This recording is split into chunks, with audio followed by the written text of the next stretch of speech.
പരിശുദ്ധമായ റമദാൻ മാസത്തിൽ തറാവീഹ്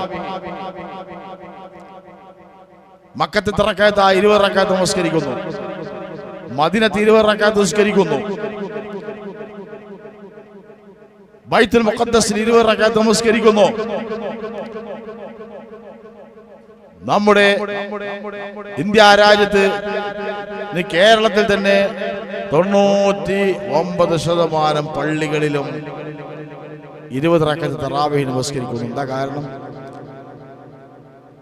നബി തങ്ങളുടെ കാലഘട്ടത്തിൽ 2-3 ദിവസമാണ് തറാവീഹ് നമസ്കരിച്ചത്.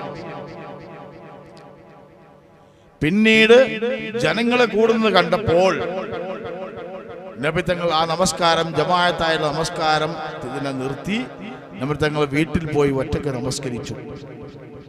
പിന്നെ സ്വഹാബാക്കളൊക്കെ ഒറ്റയ്ക്ക് നമസ്കരിക്കാൻ തുടങ്ങി. അബൂബക്കർ സിദ്ദീഖ് റളിയല്ലാഹു അൻഹുവിന്റെ കാലഘട്ടത്തിലും